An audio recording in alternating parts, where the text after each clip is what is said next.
নমস্কাৰ বিহু বলীয়া ৰাইজ। আমাৰ সকলো ৰাইজকে আমি ৰঙালী বিহুৰ শুভেচ্ছা জনাইছোঁ আৰু বিহুটো প্ৰদৰ্শন কৰোঁতে বহুতো ভুল ত্ৰুটি হ'ব পাৰে, মাৰ্জনা কৰি দিয়ে যেন। ভূঞাই সৰস্বতী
আপোনালোকৰ ভনী আপোনালোকৰ বোৱাৰী বিহুটা মাৰিলে একদম ৰজনজনা নকৰাইছিলে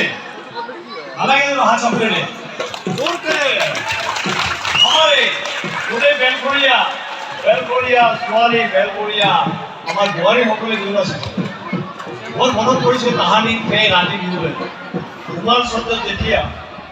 আমাৰ বোৱাৰীসকলে গাভৰুসকলে পথাৰলৈ গৈ দূৰৰ পথাৰত যেতিয়া ৰাতি বিহু হয় সেই ট্ৰেডিশ্যন এতিয়াও আছে আমাৰ উজনিত কিন্তু আমাৰ এই অঞ্চলত ৰাতি বিহুৰ এটা বিশেষ মাদকতা আছে দূৰণিৰ পথাৰত যেতিয়া ৰাতি ক্ষীণ জোনাকত যেতিয়া বিহু মাৰে ৰিণিকি অহা বোৱাৰীসকলৰ সেই বিহুৰ আপ্লুত হৈ ডেকাসকল ওচৰৰ পৰা গৈ তেওঁলোকৰ বিহু নিৰীক্ষণ কৰে আচলতে ৰাতি বিহুত পুৰুষখনত পুৰুষৰ প্ৰৱেশ নাই তেওঁলোকে আঁৰৰ পৰা দূৰৰ পৰা তেওঁলোকৰ নিৰীক্ষণ তেনে সুন্দৰ পৰিৱেশৰ যিটো স্মৃতি সেইটো মোৰ মনলৈ আহিছে এই বিহু গতিকে ৰাইজ আকৌ এবাৰ হাত চাপৰিৰে আমাৰ দলটিক সহায় নকৰক আমি ঘোষণা কৰিছোঁ ইতিমধ্যে যে আমাৰ আজিৰ স্মৃতি বিপিন চাওদাং আমাৰ মাজত আহি গৈছে এতিয়া আমি আগবঢ়াম আজি সন্ধিয়াৰ এক বিশেষ আকৰ্ষণ চামদাৰ পৰা অহা প্ৰগতি বিহুৱা দলক অতি ধুনীয়া বিহু নাচেৰে তেওঁলোকে আপোনালোকক নাম দিব মই আহ্বান কৰিছোঁ চামদাৰ পৰা অহা প্ৰগতি বিহুৱা দল